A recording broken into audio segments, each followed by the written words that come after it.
When I was young, I believed the same mistake I see in many people today.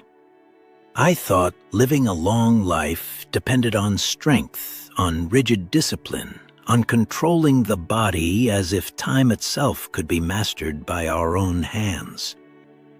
I watched the older men in my village, saw their habits, their foods, their rituals, and imagined that longevity was a secret hidden inside some exact rule, some perfect combination of food, effort, and deprivation.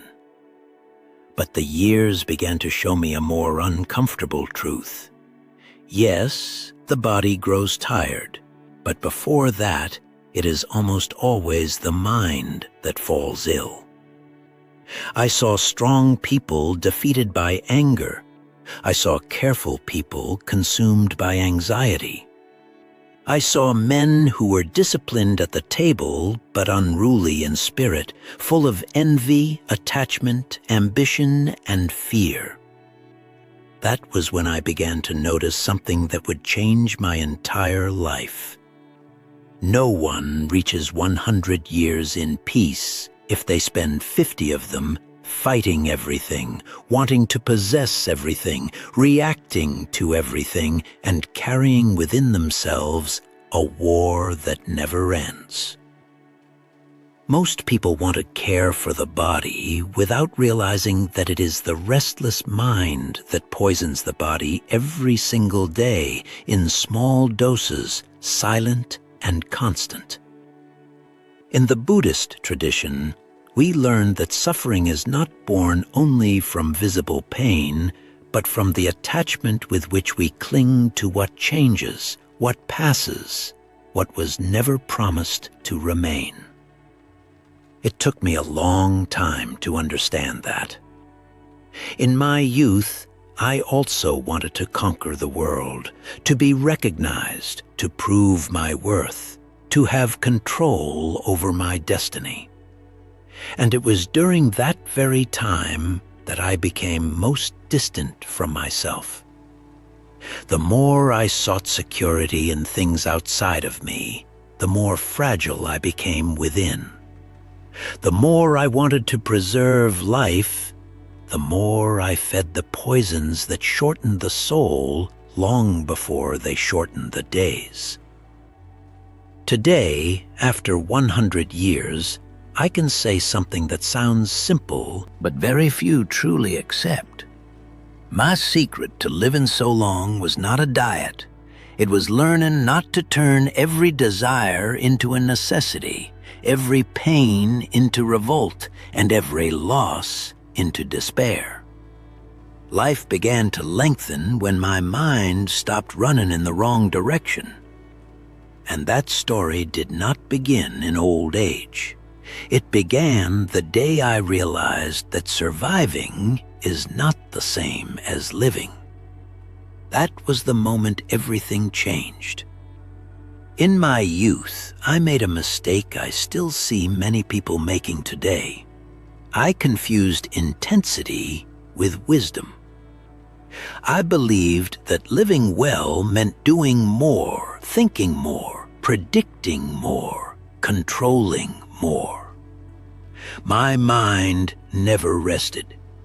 While my body was still strong, my spirit was already carrying signs of wear that no one could see.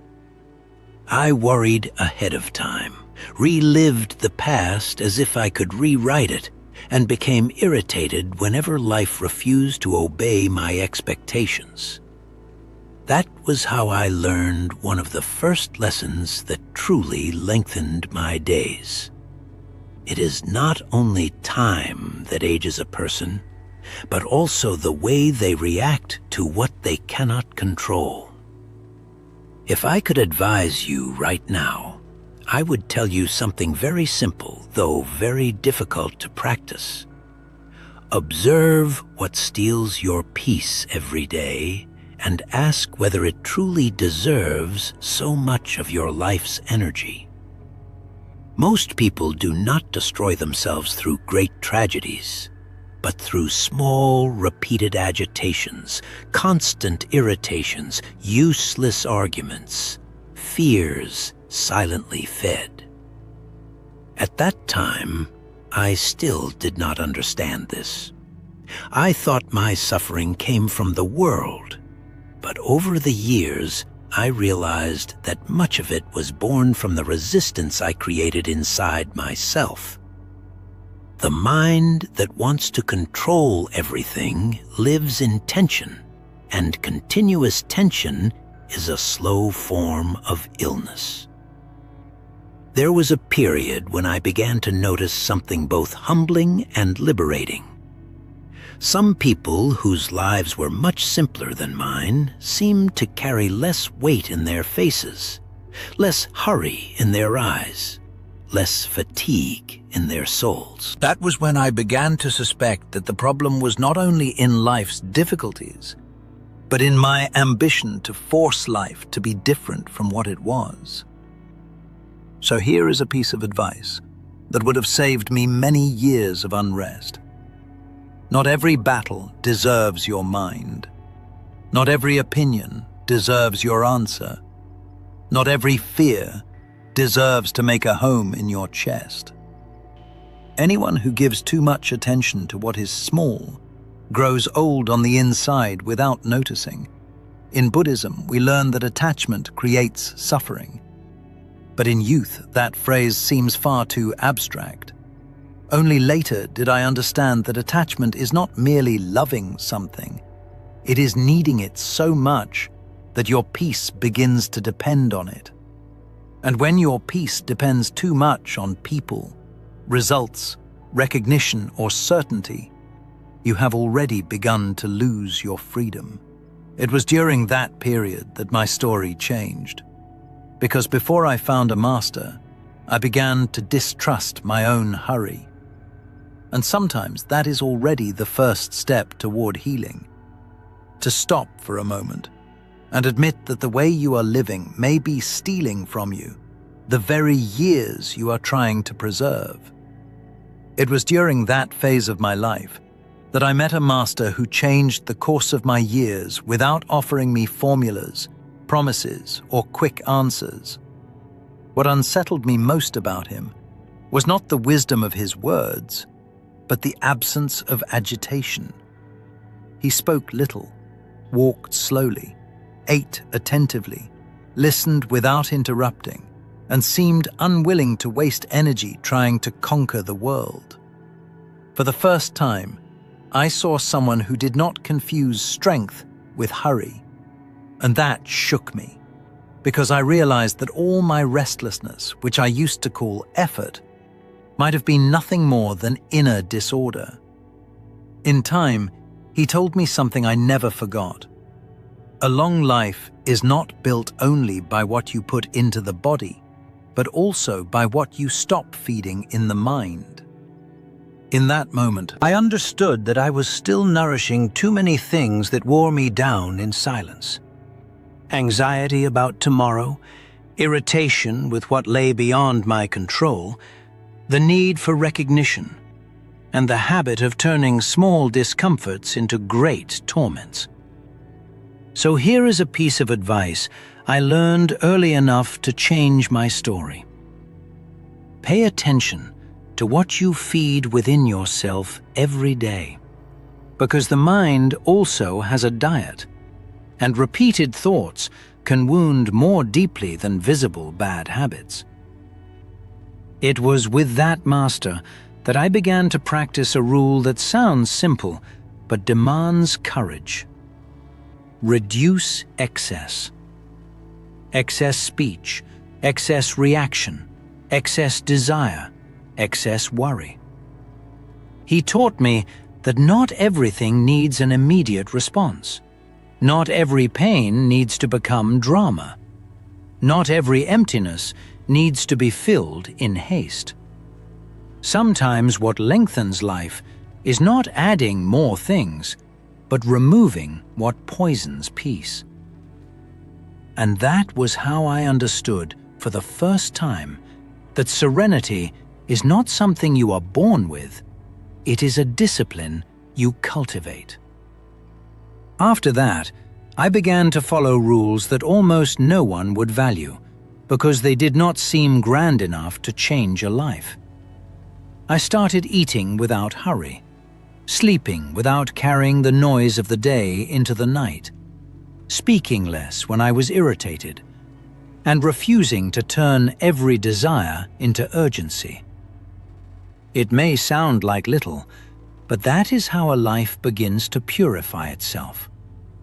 Most people imagine they destroy their health in extreme moments, when in truth, they injure themselves little by little, in daily excess, in hurried thinking, in unchecked emotion, in a life lived as if everything were an emergency. One of the rules that protected me most was learning to interrupt anger before it made a home in me. Remember this: feeling anger is human. Feeding anger is poison. Over the years, I saw strong people defeated not by age, but by the habit of reliving offenses, silently arguing with the past, and keeping in their chest a flame that burned them more than it ever burned the world. Buddhism taught me that holding the fire of anger, hoping it will wound someone else, only means continuing to burn yourself. When I understood that, my life became lighter and my mind less exhausted.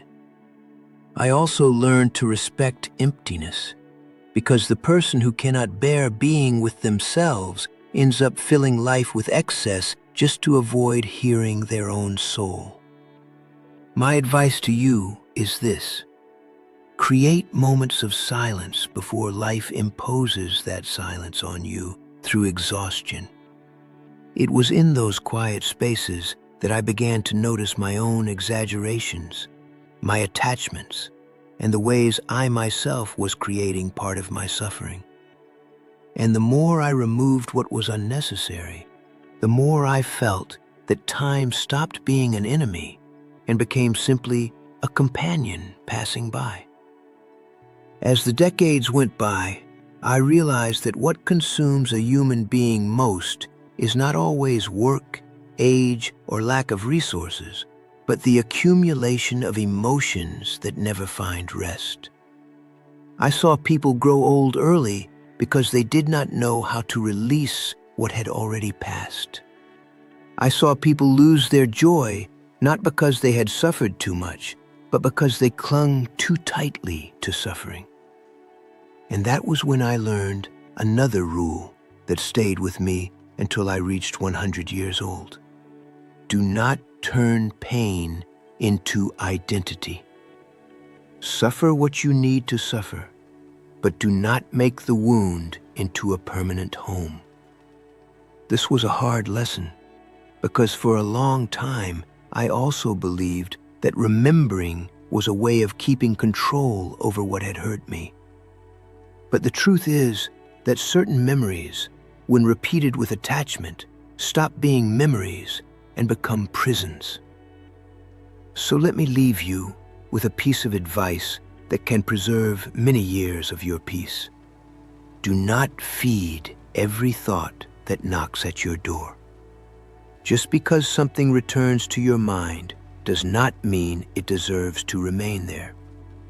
Some thoughts only need to be observed and allowed to pass, like clouds that ask for no shelter. In Buddhism, we learn that clinging to what has passed is a denial of impermanence, and to deny impermanence is to live in conflict with reality itself. When I began to accept that, I realized that living a long life did not mean resisting time, but allowing time to flow without carrying everything with me. Not every loss needs to be relived. Not every hurt needs to be preserved. Not every absence needs to keep ruling the present. Peace began to last longer within me when I stopped granting eternity to what had already completed its cycle. When I reached old age, I saw a sadness repeated on many faces.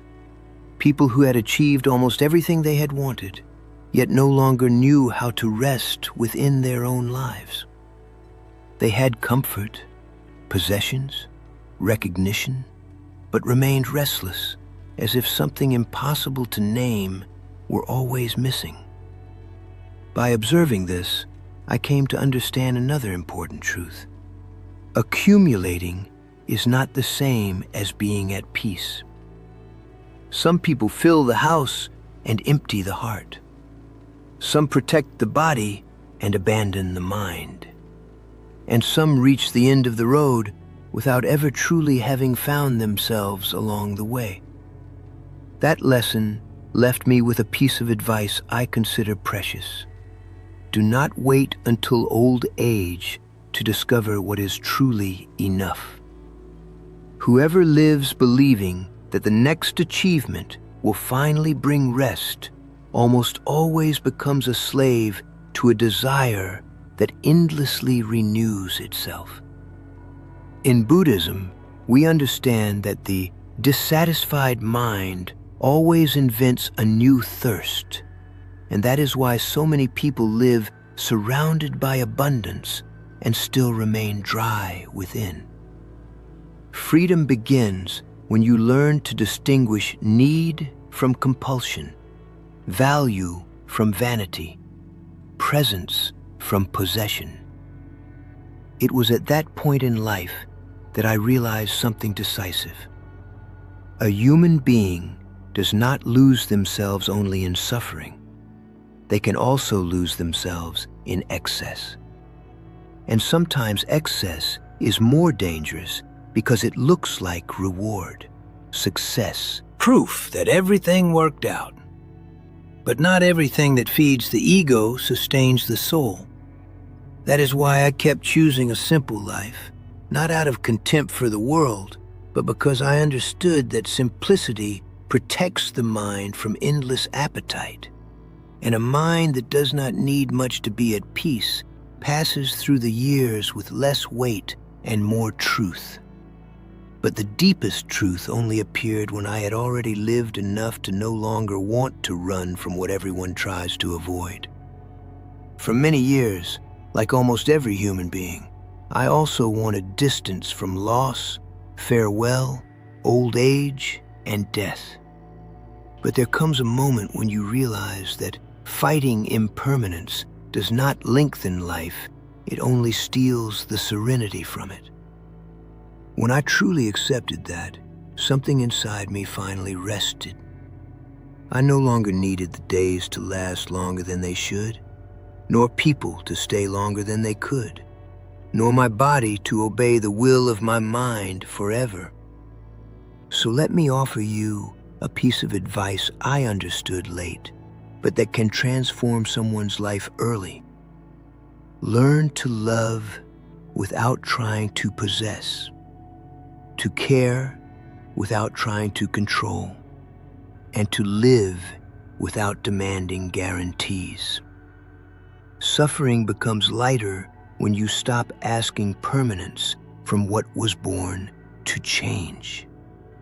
In Buddhism, this acceptance is not coldness, it is lucidity.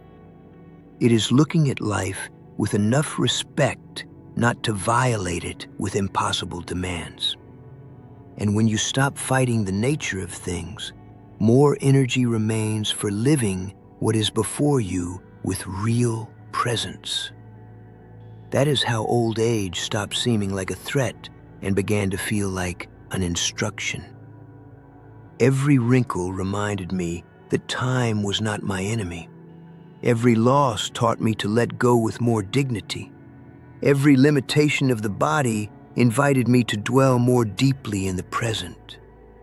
And perhaps that was one of the greatest secrets of my long life.